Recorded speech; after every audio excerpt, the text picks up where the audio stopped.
Hey, how's it going? My name is Mason Rainwater, and I wanted to make this video to help those of you out that are building out a booked call email sequence within GoHighLevel.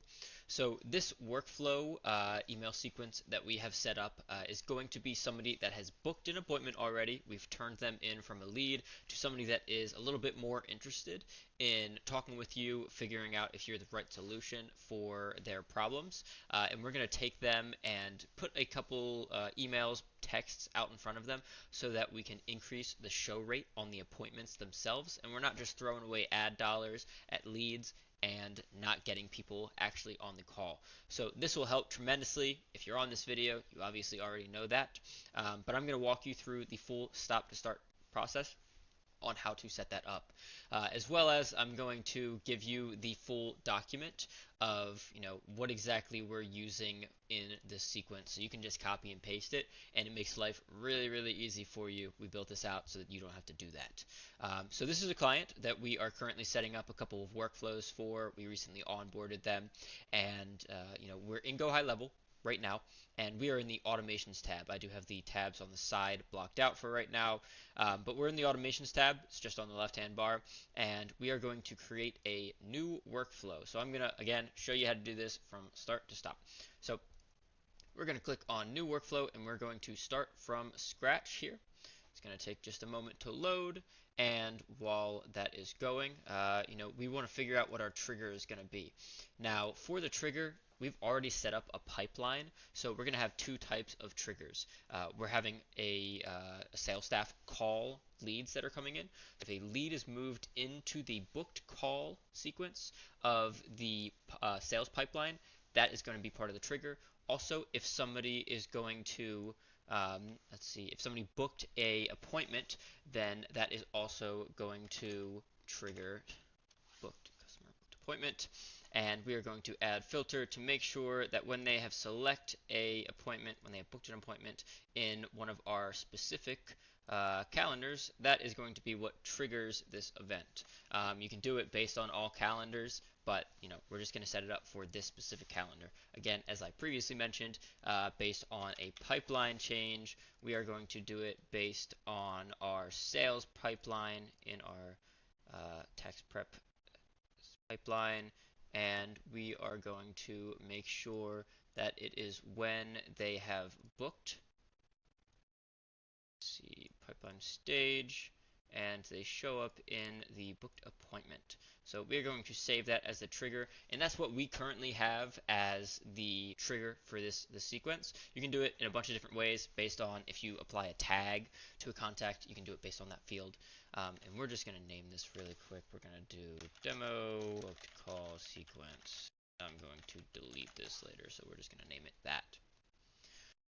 So with that being said, you might have some other sequences going on, like some sort of nurture sequence, in which case we want to remove them from that workflow. So we want to make sure that we are removing them from this other workflow, and the other workflow that I currently have is, we have some Hydra nurture email sequences. So we're just going to remove them from that. Once they are removed from that, we're just going to do a wait time for 5 minutes. So because people are also coming in from booking an appointment on the calendar itself, as well as a change in the pipeline stage, and just to reiterate, the difference in this is that if a sales staff calls a lead, and then they say, oh yeah, I'd like to book an appointment, and they set up an appointment time there, then the sales staff is going to move them in the stage of the pipeline. Not automated, it's a manual thing of them moving because they're going through the pipeline and making phone calls.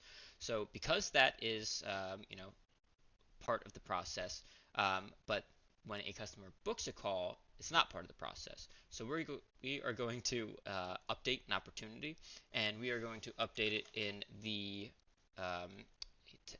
prep pipeline that we had, and we are going to do it for a booked appointment, and we are just going to opportunity name this as the contact's first name. So we're going to save that. Then, okay, from there, we are just going to, because this is how we apply tags for contacts, we are just going to add a contact tag, And I've built this out before, but we are just going to do book call. You can add new tags in here as well.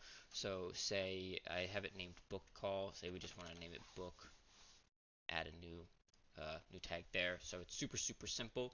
But then we would add that new tag, add booked call, and save the action. Now we're getting into the process a little bit, and a good habit that I like to stay in is making sure that we save pretty regularly. That way, if something happens, we don't lose all of our data, our workflow has been saved, and we can hit the ground running just in case something does happen. Okay, so we are sitting in a pretty good spot, but now we want to get to the point where we are, sending conditionalized emails based on how far they have booked out an appointment. So we are going to set up an if else, and we are going to build out a couple different branches. We typically recommend that we are booking no more than 5 days in advance. This way, it's 3 business days, and we're taking the weekend into consideration as well. So say we book on a Friday, and we want to get 3 business days out. That's going to include Saturday and Sunday. So booking on a Tuesday or Wednesday is going to be as far out as they can book. That way, people aren't forgetting about the emails. People aren't forgetting about the appointment. It's not so far off that they book things over without thinking about it. But we are going to build out 5 different branches, and that is including, 6 if you're including this none branch right here, which is good to keep just, if you see a lot of people showing up in this none branch, that means that there's a problem at some stage of your sequence. What we're going to do here is set up, in what time frame do they fall under for a booked call. So we're going to say, okay, did they book within the last 24 hours? So, okay, did they book within, is their appointment start date within the, is it before 1 day? Okay, and then we're going to add a next branch, and I'm going to kind of just breeze through this, but is it within 2 days? And we are going to select appointment. Start date is after 1 days, and appointment start date is before 2 days. So they fall into a different bucket based on time frame, and they're going to get different emails, which will come into play. You'll see how different it is in just a moment, and I'm going to speed this up a little bit. So I've built out this if-else condition, and as I was showing you before, we just have, is the appointment within 1 day, is it within 2 days, is it within 3 days, is it within 4 days, or is it within 5 days? And if they don't fall into that, they fall into the none branch, which, as I said before, if they're falling into this, something's wrong. So it's super important to make sure that we have this set up, and it's specific to itself. And it's a really good way to kind of QA what's going wrong. So with all that being said, what I typically want to do is, you can do this in many different ways, but what I find is the easiest is we are going to start with 5 days out, and we are going to, when it's all said and done, copy it, move it over, delete, and then slowly make it a little bit easier on us. That way we only have to build out one thing, and then we can just duplicate it, for the time being. Now, on the none side, we're just going to throw in a wait period of 180 days. That way, if we do want to add something in between, we can do so very easily. So 180 days, and then we could just add it afterwards. So say we want to send an email afterwards, we'd set up an email, and then what we could do is we could push people that are waiting in this step to the next one. So adding something so that they don't just get dumped out of the sequence is a really good way to keep that stuff in mind. So now that that's all set up, and by the way, we're going to be adding 180 days to the end of all of these, I'm going to be using this email template that I had showed you before, and I'm going to have this off to the side. So if you see me looking over here, I'm just copy and pasting, pulling stuff over. So what we're going to do is we are going to make sure that when somebody books an appointment, they are immediately getting reached out to. And the immediate outreach is going to be through SMS, text message, and it's also going to be sent out via email. So we're going to have two immediate text messages go out. So we're going to do email, and what you would want this to be is, typically I'm just going to, I'm going to pull this out just from the email template that we have, confirmation email, and we're going to do Mason Rainwater, and we're also going to do my email spell correctly.com. Okay. And so this template that I'm going to provide in the description is going to have all this stuff. I'm just copying and pasting it right over from there. But it's very easy to set up this email. You want to make sure that you get this stuff right. And then, so let's see, we're going to do, hey, how's it going? Paste all this stuff in. Now, remember, these are just templates, so this will have stuff like the contact first name, and these naming fields and other additional fields like appointment time are specific to GoHighLevel. If you use HubSpot, ActiveCampaign, something else that you're sending out these automations from, it's probably going to be different. Please make sure to keep that in mind. I've sent out a numerous amount of emails where I've forgotten to make changes, and make sure to ingrain that now so that you make those changes and don't make that mistake down the line. If you do, it's not a huge deal. With all that being said, make sure that you are changing these emails based on the benefits that you have set up for your business. And okay, so everything looks good. We also typically want to send out an email to ourselves, making sure that it looks all fine and dandy. We'd send a test email, make sure that any links that we'd have in here are working, and anything else, making sure it just looks formatted properly, looks pretty. You can do a lot of really cool stuff with these emails. So for example, another field that we can do is we can do a rescheduling link. We can do adding to calendar. I don't have this in any of the templates over here, but it's super easy to add, cancellation links and so on. So we're just going to do a pretty basic email as well as a pretty basic SMS message. So we're going to send a SMS message, and again, I have everything over here in the template, so we are just going to copy the name of this to make sure that the names are pretty consistent with what it actually is. That way, if I need to make changes, I can just figure out exactly what it is based on the naming convention when it's being sent out, so immediately is super helpful as well. You can also put a test phone number in here as well, and we're just going to save that action. And boom, we got our two immediate confirmations that are being sent out based on the template, again, provided down below. And so keeping in mind, at this stage, this stuff is still getting sent out only 5 minutes. So 5 minutes after the initial pipeline change or a customer has booked an appointment. So 5 minutes and boom, these emails are hitting the inbox. One thing that we want to make sure that we are putting in front or putting in the sequence is a wait period of based on the appointment time. So we want to do this for this stage. We want to do it based on 4 days before their appointment. Appoint for 4 days. You can typically just skip all outbound communications for this specific sequence. Keep that checked. It's going to be pretty standard. We're going to do wait 4 days until call. You're going to save that action.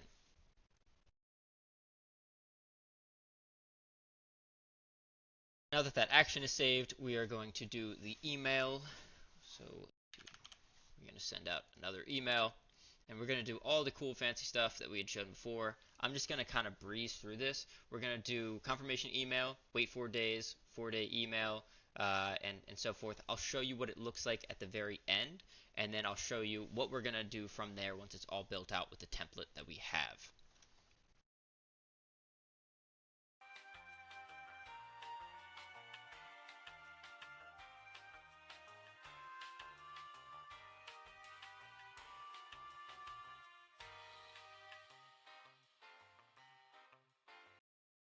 Okay, so I hope that was about as exhilarating watching as it was as me doing it. So now we have the 5th day all built out. And what you can see here is that people are getting 2 immediate text messages, then they're waiting till 4 days till the call.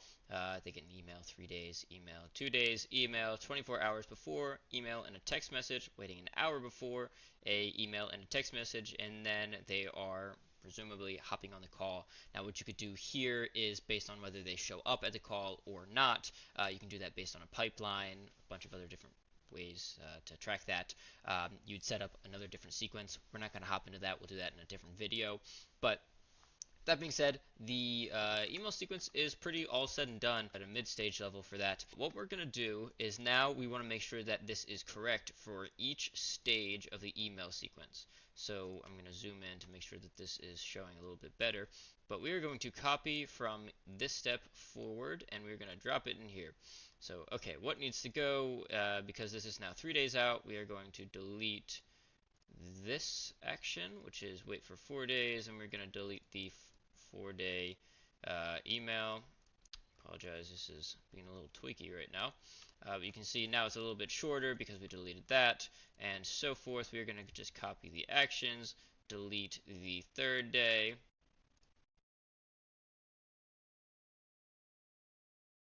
keep on doing that till eventually we get down to copying all actions, drop it here, dropping and deleting the 2nd day email. Oh, there we go. Way. Copy again. Finally, all actions from here, drop here, and we are going to delete the 24 hours out, which is going to be 24 hours email and text message now.